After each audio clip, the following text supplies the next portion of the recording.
যোগ্য চাকরি প্রার্থীদের বিকল্প ব্যবস্থা এবং চাকরি চোরেদের শাস্তির দাবিতে ভারতীয় জনতা পার্টির ডাকে বহরমপুরে বিক্ষোভ মিছিল। এই বিক্ষোভ মিছিলে পায়ে পা মেলালেন বিজেপির প্রাক্তন সভাপতি দিলীপ ঘোষ ও বহরমপুরের সভাপতি মলয় মহাজন।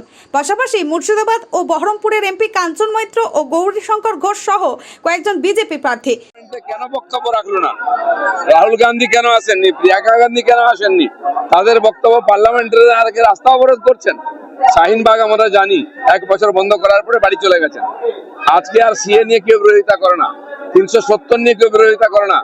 কালকে ওয়াকফ আইন লাগু হয়ে যাবে, সবাই ভুলে যাবে।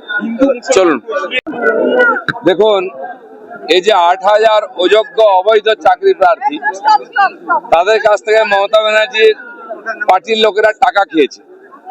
আর যে 18,000 বৈধ সরকারি চাকরি বা শিক্ষা বিভাগের চাকরি প্রার্থী, চাকরি হারা, তারা পুলিশের লাঠি খাচ্ছে। এটা হচ্ছে মমতা ব্যানার্জি। যারা চাকরি হারিয়েছে, কাল কি খাবে ঠিক নাই, তাদের বিরুদ্ধে একটু মানবিকতা নেই, তাদেরকে লাঠি পেটা করা হচ্ছে। তো এরা, এই সরকার এদেরকে ন্যায় দেবে এটা কেউ আশা করে না। নমস্কার। মুখ্যমন্ত্রী কেন বক্তব্য রাখলো না? রাহুল গান্ধী কেন আসেননি? প্রিয়াঙ্কা গান্ধী কেন আসেননি? তাদের বক্তব্য পার্লামেন্টের রাস্তা অবরোধ করছেন। শাহিনবাগ আমরা জানি 1 বছর বন্ধ করার পরে বাড়ি চলে গেছেন। আজকে আর সিএ নিয়ে কেউ বিরোধিতা করে না, 370 নিয়ে কেউ বিরোধিতা করে না। কালকে ওয়াকফ আইন লাগু হয়ে যাবে, সবাই ভুলে যাবে। চলুন। যোগ্য শিক্ষক শিক্ষিকা অধিকার মঞ্চ 2016 ব্যানারের নিচে একজোট হয়েছেন সুপ্রিম কোর্টের রায়ে চাকরিহারা যোগ্য প্রার্থীরা।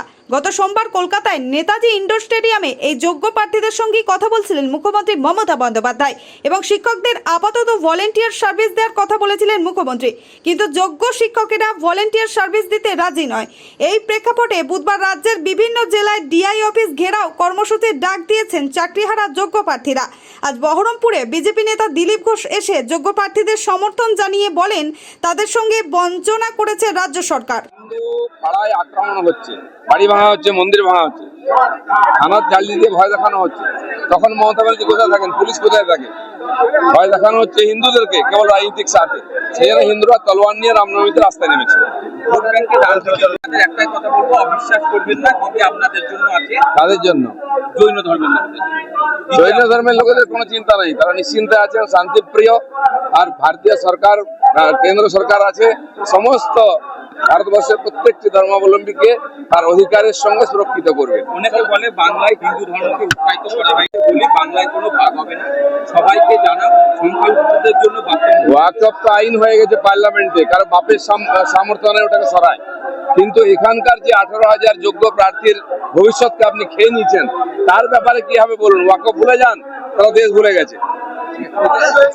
জৈনদের আপনারা এটা বাংলা, এখানে সব হিন্দু পাড়ায় আক্রমণ হচ্ছে, বাড়ি ভাঙা হচ্ছে, মন্দির ভাঙা হচ্ছে, থানার জালি দিয়ে ভয় দেখানো হচ্ছে। তখন মমতা ব্যানার্জি কোথায় থাকেন? পুলিশ কোথায় থাকে? ভয় দেখানো হচ্ছে হিন্দুদেরকে কেবল রাজনৈতিক স্বার্থে। সেই জন্য হিন্দুরা তলোয়ার নিয়ে রামনবমীতে রাস্তায় নেমেছে। ভোট ব্যাংকে রাজনীতি। চৌধুরী গতকাল বলেছে যে সিপিএমের আমলে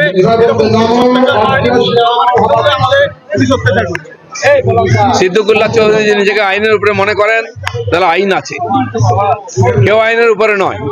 তিনি মন্ত্রী হয়েছেন, শপথ নিয়েছেন সংবিধানের। তিনি দেশের বিরুদ্ধে কথা বললে দেশ সেটা মানবে। চলুন, ধন্যবাদ। যান না দিল্লি গিয়ে আন্দোলন করুন, কে না বলেছে? এখানে কেন কষ্ট দিচ্ছেন মানুষকে? যখন 3 তালাক বিল পাস হলো তখনও চিৎকার করেছিল, 370 ধারা উঠে গেল, চিৎকার করেছে, কিছু হয়েছে? সিএর বিরুদ্ধে ওখানে ধর্ণা দিচ্ছিল 1 বছর, সব ঠান্ডা হয়ে গেছে। পার্লামেন্ট যেটা পাস করেছে সেটা দেশের আইন, সবাইকে মানতে হবে। ওয়াকফ বিলের প্রত্যাহারের দাবিতে ঘটনা ঘটেছে এবং পুলিশের গাড়ি ভাঙচুর করেছে, পুলিশকে মারধর করেছে। এখন 163 মুর্শিদাবাদে দেশদ্রোহীদের, দেশ বিরোধীদের আখড়া হয়ে উঠেছে। টিএমসি খালি ভোটের স্বার্থে কোনোদিন তাদের গায়ে হাত দেয় না। কাশ্মীর যদি ঠান্ডা হতে পারে, আসাম ঠান্ডা হতে পারে, সব ঠান্ডা হতে পারে।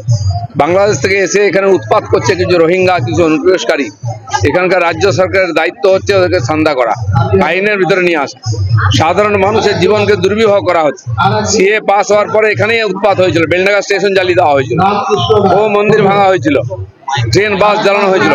মুর্শিদাবাদ জেলাটাকে ধীরে ধীরে ভারত থেকে আলাদা করার চেষ্টা হচ্ছে, পুরো বাংলাকে পশ্চিম বাংলাদেশ চক্রান্ত করার চেষ্টান্ত হচ্ছে। তারই নমুনা সেটা এখানকার সরকার যদি সচেতন না হয়, হিন্দু সমাজ যেমন রামনবমীতে কোটি কোটি সংখ্যায় রাস্তায় নেমেছে, এই সমস্ত উৎপাতের বিরুদ্ধেও নামবে।